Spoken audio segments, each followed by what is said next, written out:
All right, everyone, so in this video, I'm gonna explain to you some cool, fun things that you can do to your diet once you get down to your ideal weight, because while you're trying to lose weight, you're focused, you're hustling, and you're sticking to your diet plan the best you can. And there's some really, really cool news in this video with some really great, fun things that you're gonna wanna know about. So when we're sticking to our plan to become our ideal weight, in this example, we're aiming to weigh 150 pounds. And again, your proteins and carbs will be different according to your ideal weight. But in this example, to weigh 150 pounds, we got this diet plan that has 149 grams of protein, 87 carbs, and then we got 50 grams of fat. And so what this all comes down to is just around 1,400, a little less than that in calories. So I'm pretty sure you already know how to count your calories, but what you do is you take the calorie you have, such as 149, and this is your protein. You times that by 4 for 4 calories. This is gonna be 596. Then we have right here, 87 carbs.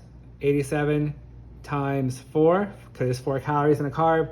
We got 348. And then for our fats, we got 50, times that by 9, and that's gonna be 450 calories. And what you will do is you just add everything up, 450 plus 348 plus 596, and we are at 1,394 calories. So this is a calorie deficit diet, which still gives us enough protein, carbs, and fats to feel good.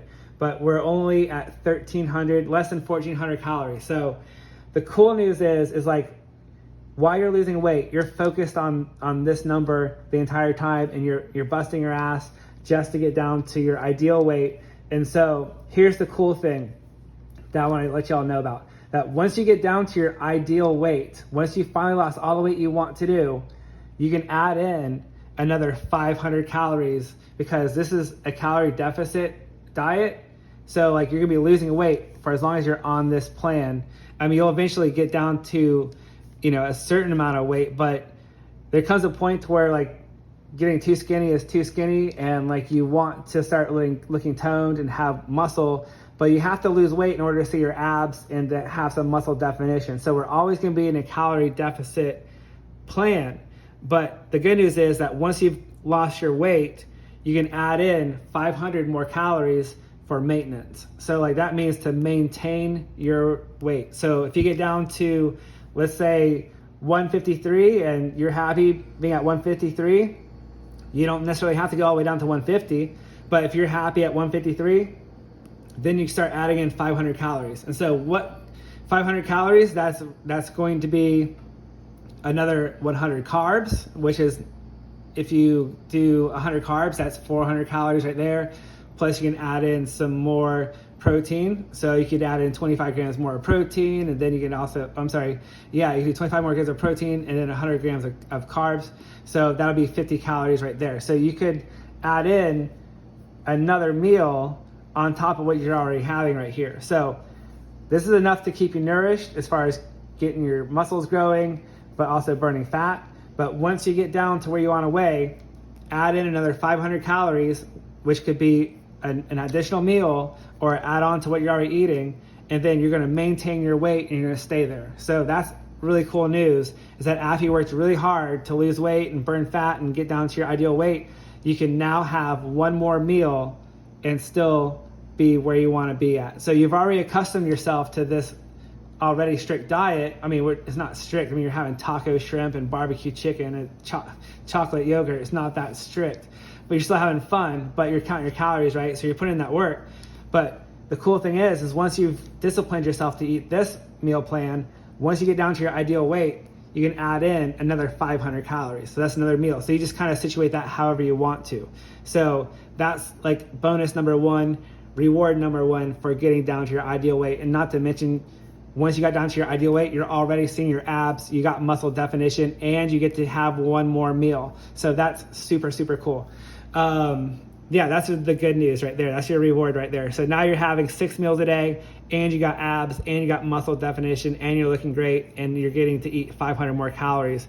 So this is to get you at your maintenance level. Now, again, if something happens, you start eating more than what you should, or you go out partying and you go off the tracks, and now you're weighing 162 pounds, well, then you got to go back to your old diet again, cut out this, and then get back down to 153 if that were to happen. So I'm just saying that's why you always got to keep tracking, get good at the basics. And then once you're good at the basics, then you can start doing this more additional stuff. So that way you're always on track. So adding another 500 calories, whether that's in carbs or proteins, that's 25 grams of protein, 100 carbs, and that's 500 extra calories. So you can have one more meal on top of everything else. So that's the cool news. Number one, you get 500 extra calories, and you got abs, and you got muscle definition, and you're pretty set on that.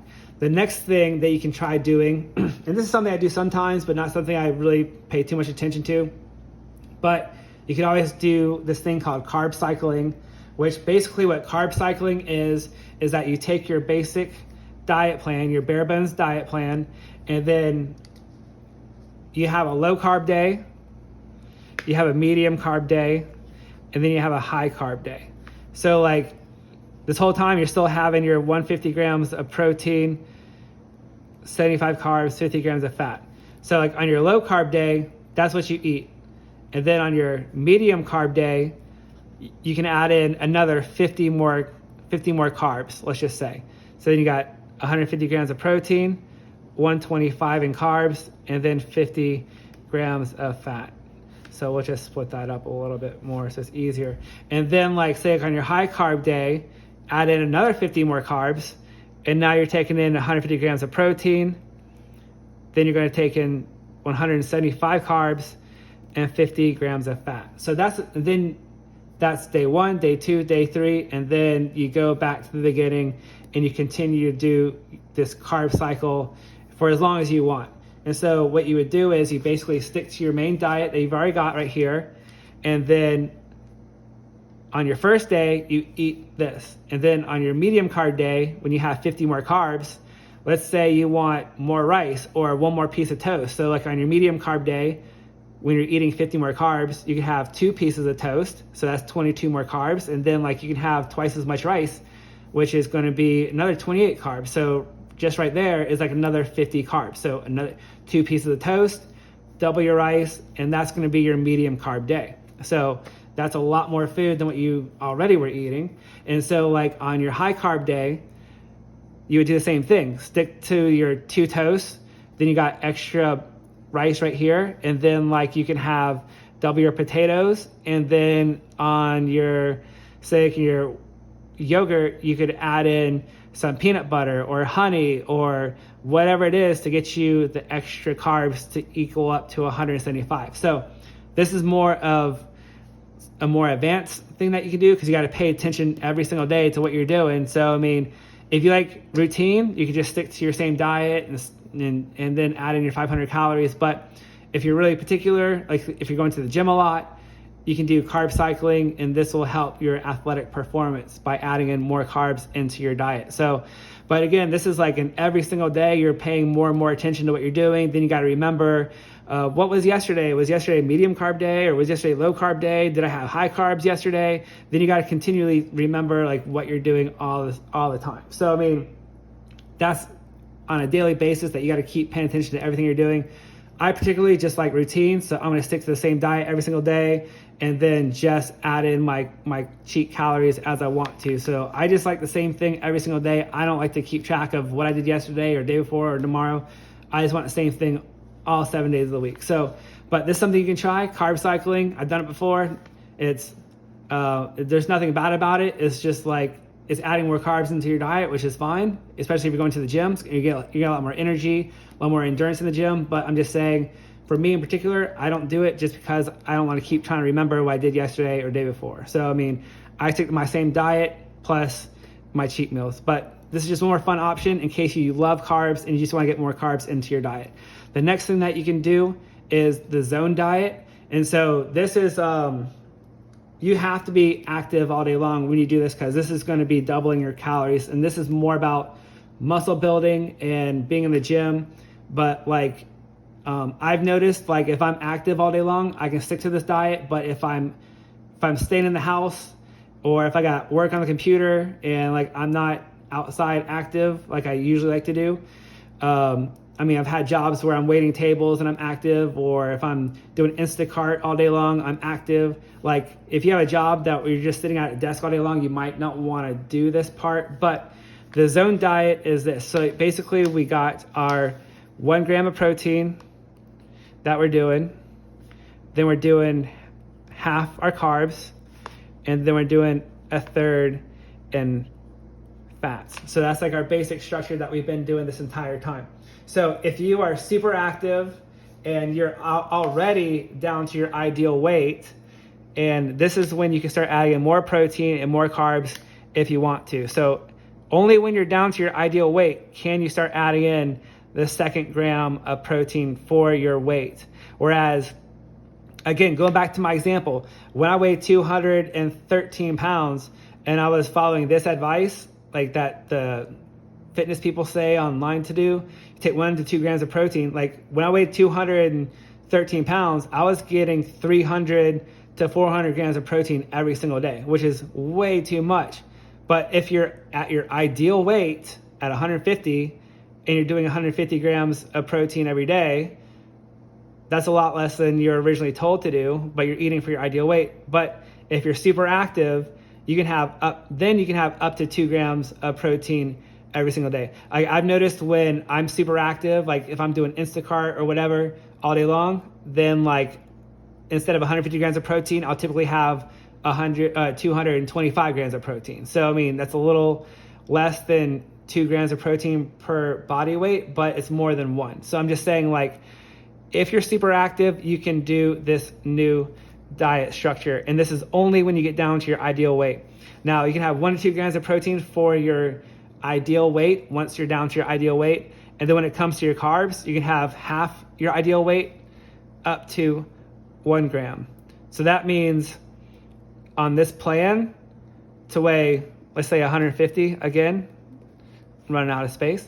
So like for protein, we're going to have 150 to 300 grams of protein every day. And then when it comes to carbs, where we're doing half this, 75, we can have up to 1 gram of protein for our ideal weight. So we got 75 carbs up to 150 carbs. So that's our carbs right there. And then for your fats, we're doing a third already. So we got 50 grams of fat. And then if you need to, you can go up to half your ideal weight for fats. So we would do 50 grams of fat up to 75 grams of fat. And so this is 1.3, a third, up to a half. So 1 to 2 grams of protein of your ideal weight. Once you've gotten down to your ideal weight and you can see your abs, and this is only if you're active all day long. And like I said, like if I'm active all day long, doing Instacart or whatever outside, and I'm burning calories at work, then this is okay. But I've noticed if I'm sitting at home working on the computer, I'm not out as much. I'm still hitting the gym though. Even if I'm still hitting the gym, I can maybe gain a pound or 2, and then I kind of will kind of go back to my old ways. But I'm just saying, if you're active all day long, you can stick to this diet structure. And so it's a little messy. I'll do it one more time for you. So this is the zone diet. So 1 to 2 grams of protein of your ideal weight. Then for your carbs, we're already doing half our ideal weight up to 1 gram. And then for your fats, we're doing a third already, and you can go up to a half of your ideal weight. So again, 150 grams of protein to 300. That's your zone diet. Then we got 75 grams of carbs up to 150. And then for a third for our fats, again, that's 50 grams of fat, but we can have up to half our weight in fat. So that's up to 75 grams of fat. So protein, carbs, and fats, and you can stay in this zone is what you can stay in all day long. Now this gives you more flexibility to do what you want with your diet, but again, to get more progress, you always want to keep track of what you're doing as far as, how many calories are you taking in, how many proteins, carbs, and fats. Maybe if you chose this route, the zone diet, you want to stick, you start taking 250 grams of protein, but then you're only doing 100 carbs, and then you're doing, like, let's just say even 60 grams of fat. I mean, like, once you start getting off the track, I mean, at this point, you're pretty much advanced. And so, and you already know how to count all your carbs, your calories, your proteins and fats. So like, if you've already done all the basic stuff, you've gotten really good at this, and you want to graduate onto the zone diet and stick to within this range, you know, you're more than welcome to, because by this point, you're pretty much an expert and you're in control of your own destiny as far as your weight goes. And you've got enough knowledge to keep track of this. So if anything ever were to happen to where you gain 3 or 4 pounds or 5 pounds, and then it's just not going in the direction you want, then just skip this and go back. Always go back to your basic plan. So you always have your basic plan with taco, shrimp, barbecue chicken, chocolate yogurt, and you're going to lose weight. So, I mean, if anything ever happens with your experimenting, let's say you're doing your carb cycling and you're doing 175 carbs like on one day or whatever, and you're gaining too weight, or you gain 3 pounds and then you don't lose it or whatever, always go back to square one. This is always going to be your backup plan. This will always be your skeleton key when it comes to losing weight. And so like, you always have your basic cutting plan to lose weight with. And then once you get down to your ideal weight, again, you add in your 500 calories and you just stay there. And so, but that's why I say, like, you know, like when you're playing around with diets and stuff like that, carb cycling is fun. The zone diet's fun. All this is just extra fun stuff, because once you get down to your ideal weight, you've already accomplished what you want to do. Like, you can see your abs, you have muscle definition, and now you get to eat another 500 calories. So like what I do, I just stick to my same diet I eat every single day, and then I have my 500 calories, which I'll add in any other way when I want to. And then I still have my cheat calories, where I can still have my chocolate bar every single day and still lose weight and still see my abs every single day. So, but this is more advanced stuff once you get down to your ideal weight. So, I mean, until you're down to your ideal weight, you're sticking to this and sticking to your chocolate bar, cheat snacks, and also your 1,000 calorie a week cheat meal. So, I mean, yeah, you have lots of fun, lots of options as far as food goes. And really what it all comes down to losing weight is just knowing what you're doing at all times. And so like, there might be times when, you know, you are out at a restaurant, or you're out having fun with your friends and family, and you stop off at a restaurant. At that time, you can just eyeball and just have some, you know, some common sense, and just have some thinking knowledge behind you, and just be able to make a great educated guess on what you should eat and still have some fun. But all this right here is just advanced stuff once you get down to your ideal weight. And I think I've made it pretty fun to get there. So like, you're not going to do anything you don't want to do. And the only reason I lost 60 pounds in 6 months was because I was having fun and enjoying what I was doing. But again, it all comes down to counting your calories, your protein, carbs, and fat, and always keeping track of what you're doing. And so like, you can have, again, like if you wanted to eat brownies and pizza all day long, you're more than welcome to, but you got to get your protein in as well. So, I mean, the numbers have to match. Like, this is the chemistry, and this is the ratio that we're going for. So, you know, just as long as you're mindful of what you're doing, you're going to lose weight. And depending on how serious you are, you're going to stick to the diet plan. And like, there's been lots of times where if I have family in town and we go out to breakfast, and then I'm able to wiggle myself around breakfast, but then they want to go out somewhere for lunch, and then like, you know, and then maybe they want to go out for dinner too. Like, they might want to go out twice a day for some restaurant, and then there's going to come a point where it's like, you might just bring your own meals and just eat in the car or whatever. If you're that strict to it, I bring my own food into the restaurants if I have to, and just say I got a diet restriction that I'm sticking to, and usually a restaurant will allow that. But like, I've only had to do that once. But like, I'm just saying, like, when you're out and about, you're able to make some great educated guesses. Like, if you're gonna have French toast for breakfast at a restaurant, then like, either count that as your calories, your cheat calories, or add in some extra protein to help balance it out. So, but anyways, this whole course is to help teach you how you can, you know, wiggle yourself around situations like that while still losing weight at the same time. So